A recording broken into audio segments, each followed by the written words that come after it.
Assalamualaikum warahmatullahi wabarakatuh. A'udzu billahi minasyaitonir rajim. Bismillahirrahmanirrahim.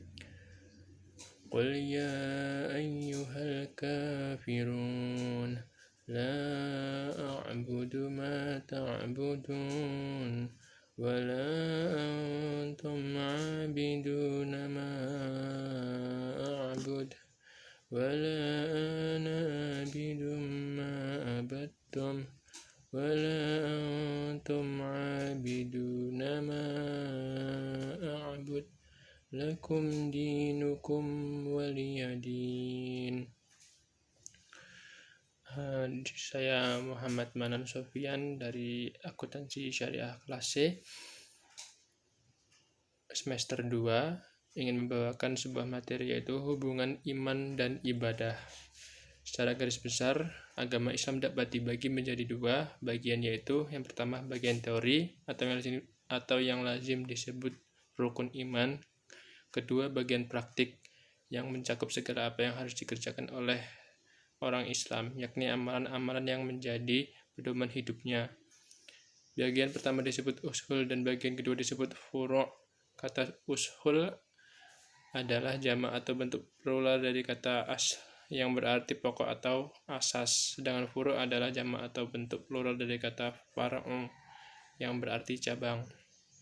Adapun menurut Al-Quran, dua pembagian itu disebut iman dan amal. Dua perkataan itu sering disebutkan secara bersamaan dan berulang-ulang di dalam Al-Quran yang mengisyaratkan orang mukmin, kata-kata dan perbuatan baiknya sehingga membentuk dan menggambarkan orang mukmin yang sejati.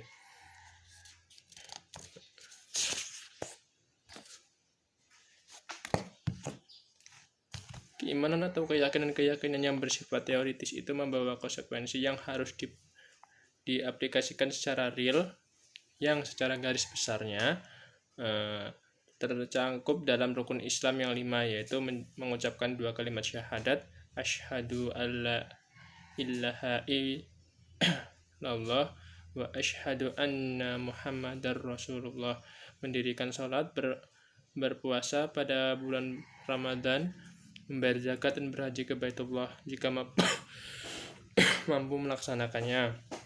Rukun Islam pertama, syahadat, merupakan inti dan syarat utama seseorang disebut muslim.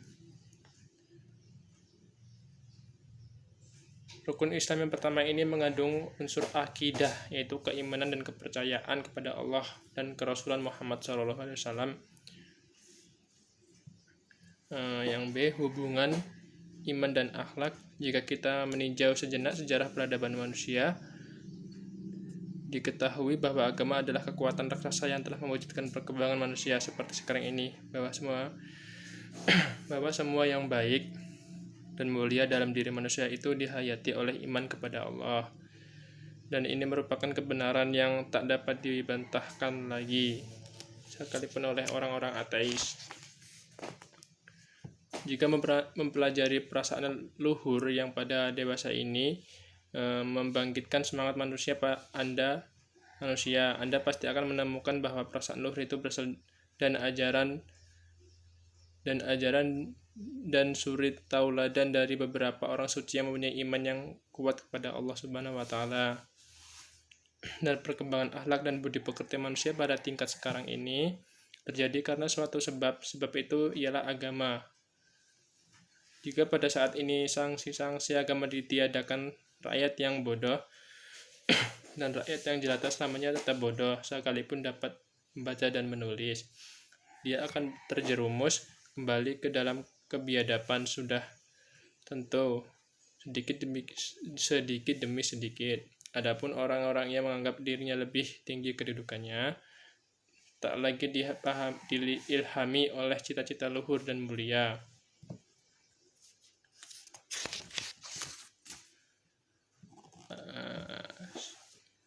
Sekian, terima kasih.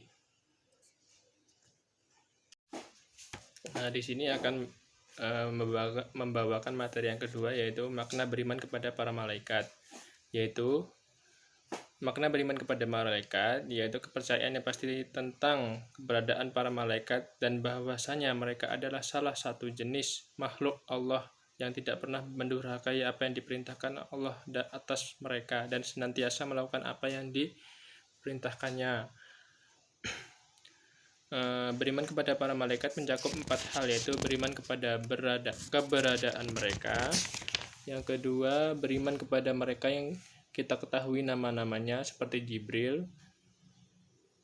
Yang ketiga, beriman kepada apa yang kita ketahui dari sifat-sifat mereka. Yang keempat, beriman kepada apa yang kita ketahui dari tugas-tugas yang mereka lakukan atas perintah Allah. Sifat-sifat para malaikat. Di antara sifat ciri fisik malaikat sebagaimana yang disebutkan Rasulullah SAW adalah bahwa mereka diciptakan dari cahaya. Dan Allah Subhanahu wa taala mengabarkan bahwa Dia menjadikan sayap-sayap untuk para malaikat yang jumlah bilangannya berbeda-beda.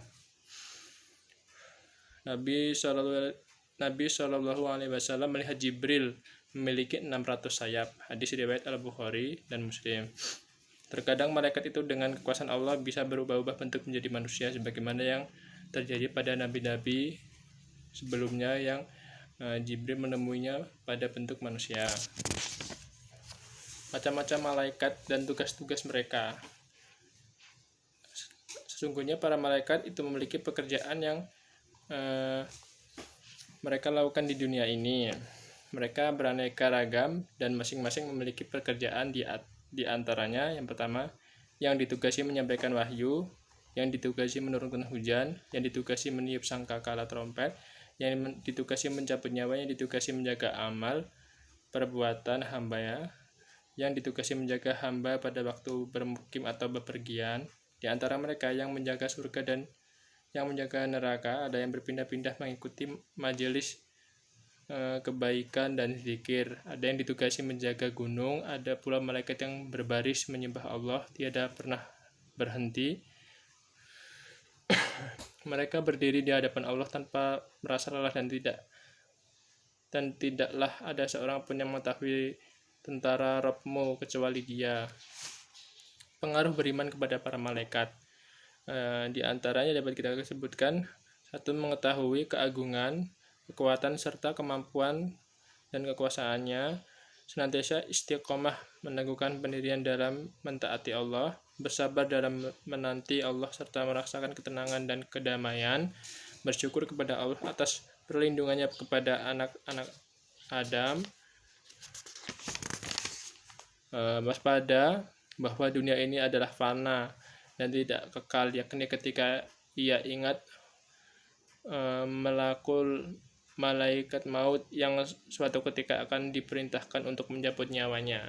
Sekian, terima kasih. Wassalamualaikum warahmatullahi wabarakatuh.